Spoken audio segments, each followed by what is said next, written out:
Connecticut's really, really good, and I think it's obvious that they're the number one team in the country. And I thought we had some bright spots today. It not even showing in the numbers, but Kate Novick, I just thought played so well today. She embraced more of the physicality, and I just was really, really proud of her effort. And I just thought our kids, they battled, and Connecticut is great. They're a huge test in every single facet of the game, and I thought our ladies had some really, really good possessions, and the second quarter, 13-10. You have to take some positives out of that too. When you're going up against a program like UConn, you can only take so much away from what they want to do. How challenging is it as an opposing coach, scouting and developing a game plan for a team that just does so much well? Yeah, anytime a team like this, if you make a mistake or if you're late by a step, they generally make you pay, and they did that. When they get an open shot, they generally make it. So on some parts of possessions, you have to play perfect to be able to get a hand in somebody's face. But honestly, Nick, today, we talked so much just about our approach. I wanted us to fight. I wanted us to battle, and just really show up. And at a certain point, it's playing possession by possession, regardless of the score. We feel like we have an opportunity to have a good February, and we knew this was going to be a tough start in terms of the challenge, but I felt like if we had approached it right and played hard, that we could set the tone for having a good February and climb the ladder in the Big East. Coach, obviously you talked about players like Kate embracing physicality. You felt like Michelle did as well. 10 points, 3 steals, also drew 6 fouls. Just talk about her game tonight and how that kind of helped propel the team. Yeah, I thought both Michelle and Meg had some really good minutes out there. They've got big bodies, and it's tough. It's going to be physical. I thought they both did. They both started to really make some good adjustments on the defensive end of the floor, trying to help in the paint a little bit. But just being aggressive, that's what we wanted us. Just be aggressive. Don't be hesitant. Just be aggressive. Choose physical. Choose aggressive, and just keep battling. And it was really great to see. Great to see. With that aggressiveness down low, we did not see tonight Michelle or Meg share the court together. What deters your staff from having 2 bigs out there instead of the 4-guard lineup? Yeah, we just feel like we get better ball movement when we have the 4-guard lineup. We feel like we have a better opportunity to make baskets with the 4-guard lineup, and they today did a great job of just. Someone, as soon as one of them got tired, the other one can go in and bust their tail, and then I thought it was a pretty good, just substituting them for each other. But to play with 2 bigs and maybe to look to attack a little bit more high-low, you're going up against some really good big bodies, shot blockers, and we felt like if we move the ball, try to space the floor a little bit, that would give us a better opportunity. In addition to having to handle their pressure. You need ball handlers out on the floor. Coach, you spoke briefly about that second quarter. Again, 10 points for you all, 13 for them. You all were able to hang in there. What was the message to your team heading to halftime, knowing that you all were able to keep up in that second quarter? Well, we talked about that was a good quarter. We were actually up 1 on the glass at halftime. We had 7 offensive rebounds at halftime. So we certainly knew that was going to be a focus for Connecticut coming out of the halftime. But it was the message was that we were resilient from the first quarter, and that was a good showing. We needed to make open shots. I thought our players worked hard to create some open looks, but we didn't knock down a lot of shots, and then to start the second half, UConn is notorious for the runs they make. So it was like, okay, we got to right now establish ourselves on the defensive end of the floor, bring energy, limit them to 1 shot, take care of the basketball, and I thought our shots were going to fall the second half. But we definitely talked about the positives of that quarter, but then it was going to be very important to reestablish ourselves on the defensive end at the start of the second half.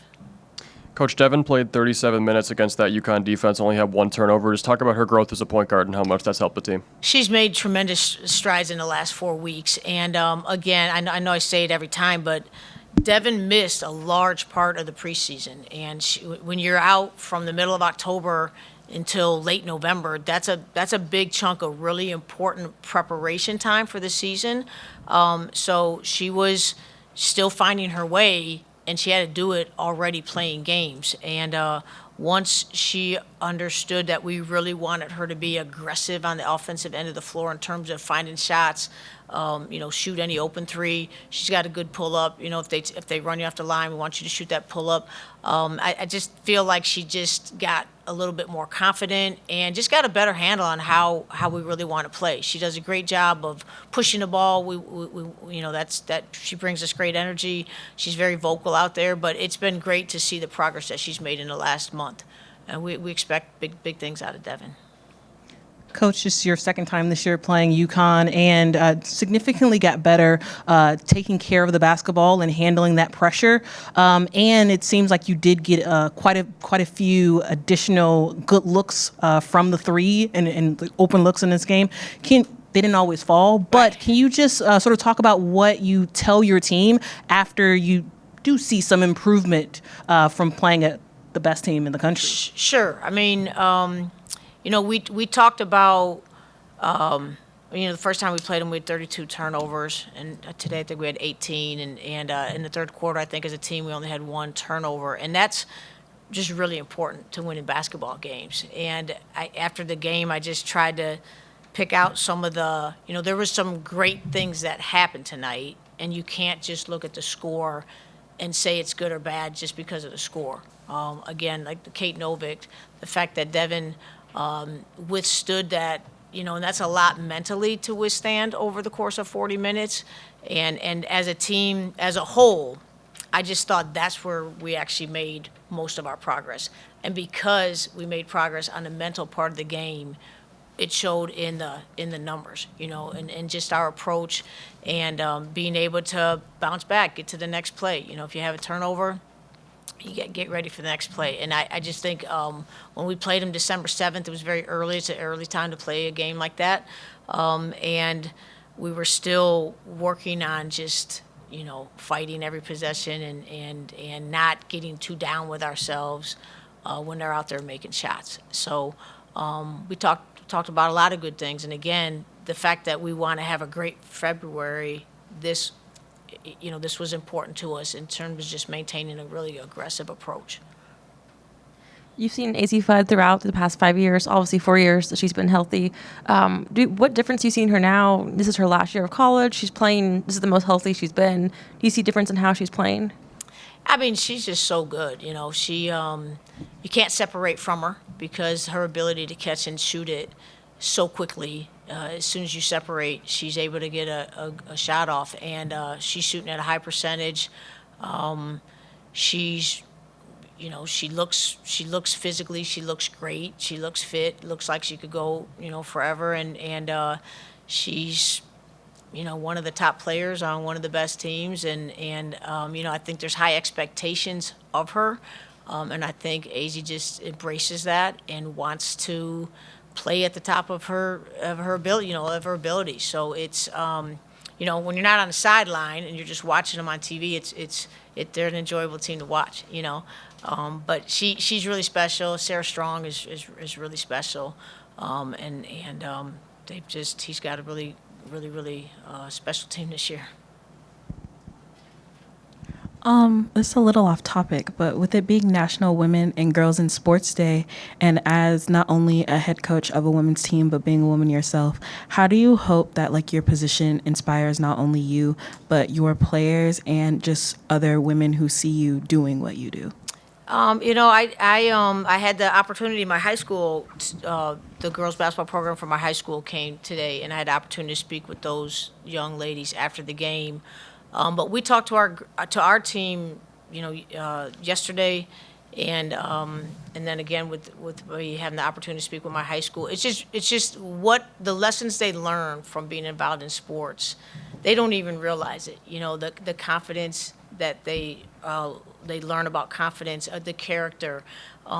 They're tools to be successful later in life, and the idea of when you're on a basketball team or on any team on a sport, the idea of you work to have an illusion that you are confident, but inside you're battling that, but because of sport, you get to practice that. And then you become confident, and, it's just, I just think I try to encourage anyone at any age to get involved. And then just like the statistics about girls in high school and girls who play sports earn better grades. Girls who play sports are less likely to have an unintended pregnancy. Girls who play sports graduate. So it's just, there's so many benefits. And as a coach, our mission statement is to build competent, compassionate women of character who lead boldly in all arenas of life, in their family, in their workplace, and in their community. So I take that job pretty, really serious. But we're fortunate that we get to teach the lessons through the sport and do it together. And I just really take that part of my job serious, but do always encourage people to get involved, young people to get involved in athletics or a club, whatever it is, But I think it's amazing the lessons we learn and how those tools help us later in life in our professional careers. And Coach, obviously, on National Women and Girls in Sports Day, just what does it mean for the DePaul women to be playing a program like UConn? We're two of the most storied programs in the women's game going up against each other on this night where you got so many young girls in the crowd watching both teams. I think we're very fortunate, very blessed to have the opportunity. I give a lot of credit to the Big East, in the female forward game, and just working on giving opportunities to females, and for us to be a part of that is special. I mean, I think we're very fortunate to be able to play Connecticut, and we talk about the opportunity anytime you can play the best. It was great.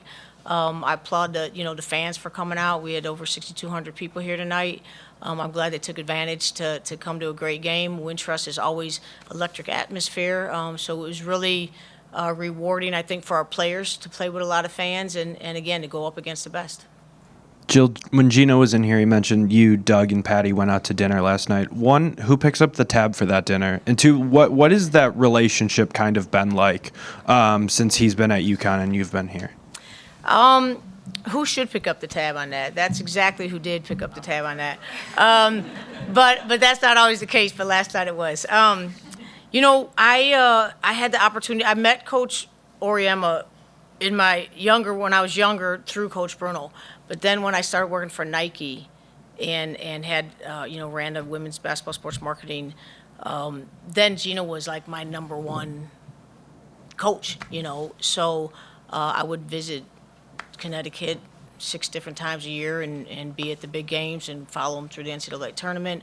I was just, had the privilege, really, there's a privilege to be around him and his family and his program.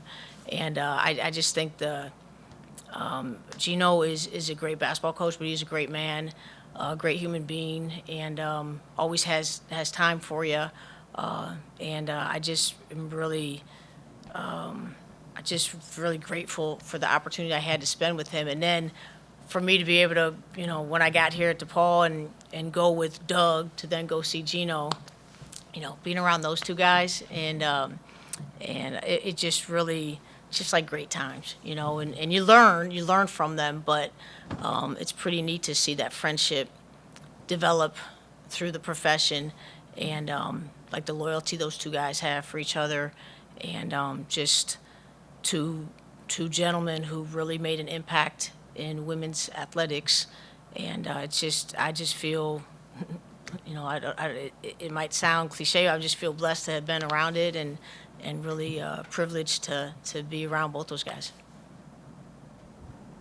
Coach Nick stole my question, so bear with me here a little bit. But when you are around two coaches like that, what specific lessons, either at dinner or before or after the game, can you take away, especially as we kind of navigate into a new era of college basketball? I just listen to them talk, and just because Gino has the number one team in the country, they still have challenges there, So I for the most part, just try to listen to them talk about their challenges, You know, just the different things going on in our profession now and in recruiting and all that. Just try to learn some lessons, you know, and those guys have been around for a long time. They've experienced the profession in a lot of different ways.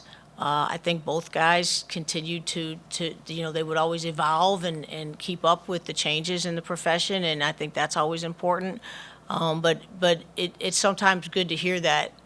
You know, I think people think that coaching for Gino is easy, but he has his challenges too, you know, and there's a lot of demands on him and his time, you know. So just to have the opportunity to have dinner with him last night, I thought was a blessing and just a great opportunity. And yeah, both of those guys have been so successful and just really grateful to be around both of them. Thank you guys for showing.